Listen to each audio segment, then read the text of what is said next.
ইন্দিরা গান্ধী, ঠাকুরদা মতিলাল নেহরু, পিতা জওহরলাল নেহরু। মা কমলা নেহরু অসুস্থ থাকায় তার অকাল মৃত্যু হয়। ইন্দিরা গান্ধী শিক্ষা লাভ করেছেন শান্তিনিকেতনে, পেয়েছেন রবীন্দ্রনাথের সাহচর্য। জওহরলাল নেহরুর সাথে কংগ্রেসের বাৎসরিক সম্মেলনে প্রথম যোগ দেন 1931 সালে। কংগ্রেসের সদস্যা হয়ে স্বাধীনতা সংগ্রামে যোগ দেন 1938 সালে। মহাত্মা গান্ধীর সাথে দাঙ্গা বিধ্বস্ত অঞ্চল পরিদর্শন ও নানা কাজে আত্মনিয়োগ করেন। তিনি আন্তর্জাতিক স্তরের এবং ভারতের রাজনৈতিক ছবি বুঝেছিলেন পিতা জওহরলাল নেহরুর সর্বক্ষণের সঙ্গী হয়ে।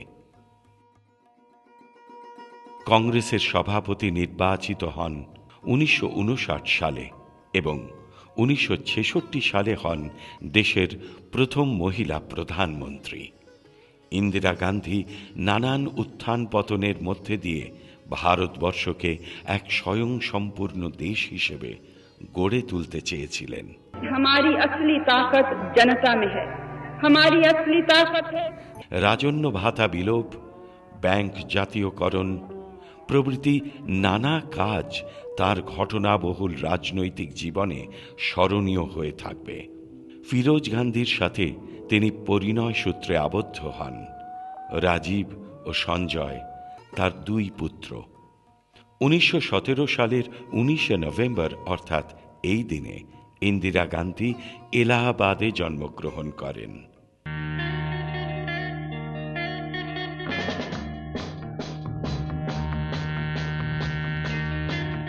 জিনাত আমান 70 আর 80-র দশকে হিন্দি ছবির জনপ্রিয় অভিনেত্রী। লস অ্যাঞ্জেলেস থেকে পড়াশোনা শেষ করে বিখ্যাত ফেমিনা পত্রিকায় সাংবাদিকের চাকরি, পরে মডেলিং শুরু এবং প্রথম দক্ষিণ এশীয় হিসেবে মিস এশিয়া প্যাসিফিক সম্মান লাভ করেন। 1971 সালে হরে রাম হরে কৃষ্ণ ছবিটি তাকে হিন্দি চলচ্চিত্রে প্রতিষ্ঠা দেয়।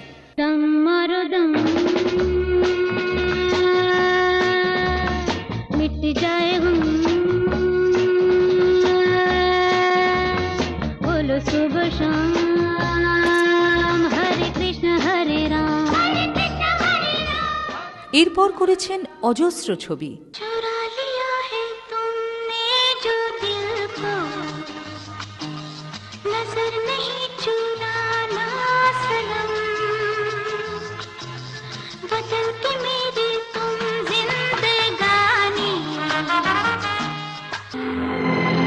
जा रही हूं मैं,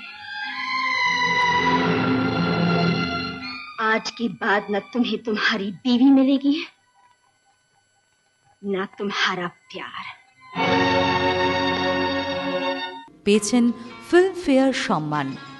1951 সালের 19 নভেম্বর অর্থাৎ এই দিনে জনপ্রিয় অভিনেত্রী জিনাত আমান বম্বেতে জন্মগ্রহণ করেন। আমি ঝড়ে কাছে রেখে গেলাম আমার ঠিকানা, আমি ঝড়ে। সলিল চৌধুরী সঙ্গীতপূর্ণ এক পরিবেশে বড় হয়েছিলেন তিনি। আসামে ছিল বাবার কর্মস্থল। পরবর্তী সময় তিনি কোদালিয়ায় মামার বাড়ি চলে আসেন। বাঁশি, একতারা, দোতারা এসব বাজানো শিখলেন এখানকার গ্রামীণ পরিবেশে। পড়াশুনো করেছেন বঙ্গবাসী কলেজে। গণ আন্দোলনে যোগ দিয়ে তার গান লেখা ও সুর দেওয়া শুরু হয়।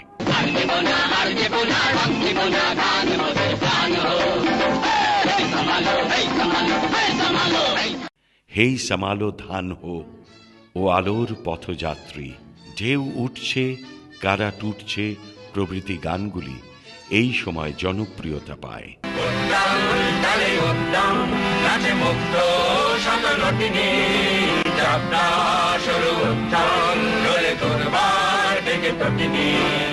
আপন বলে তার কেউ ছিল না দুনিয়ায়, সারাটা দিন ধেনু চড়াতো বনে। আমায় ডাকা ডাকি শুনি তো পশু পাখি, তখন বাজাতো ধেনু নিজেরই মনে। চলচ্চিত্রে তার সঙ্গীত প্রতিভা অসাধারণভাবে ফুটিয়ে তুলেছিলেন। कई बार यूं भी देखा है ये जो मन की सीमा रेखा है मन तोड़ने लगता है। घड़ी घड़ी मोरा दिल धड़के हाय धड़के क्यों धड़के आज मिलन की बेला में करते चुनरिया क्यों करके सजना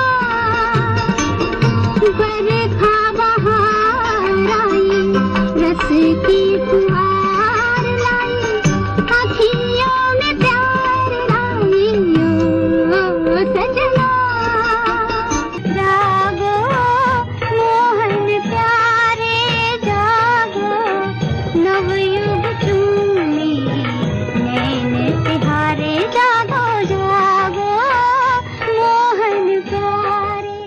2 বিঘা জমিন ছবির অসাধারণ চিত্রনাট্যটি তিনিই লিখেছিলেন। न खाने पीने से भला कब तक कटेगी। आज 2 रोज से अनाज का एक दाना भी तुम्हारे मुंह में नहीं गया। मर्द मानस हो, इतना भी क्या घबराना। हम कैसे नहीं पारू, मैं एक गरीब किसान हूँ। जिंदगी में 50 रुपए भी कभी एक साथ नहीं लगे। 235 रुपए मैं कहाँ से जुटाऊंगा। সলিল চৌধুরী প্রতিভাবান এই সঙ্গীত স্রষ্টা 1922 সালের 19শে নভেম্বর অর্থাৎ এই দিনে উত্তর 24 পরগনার গাজীপুরে জন্মগ্রহণ করেন। जिंदगी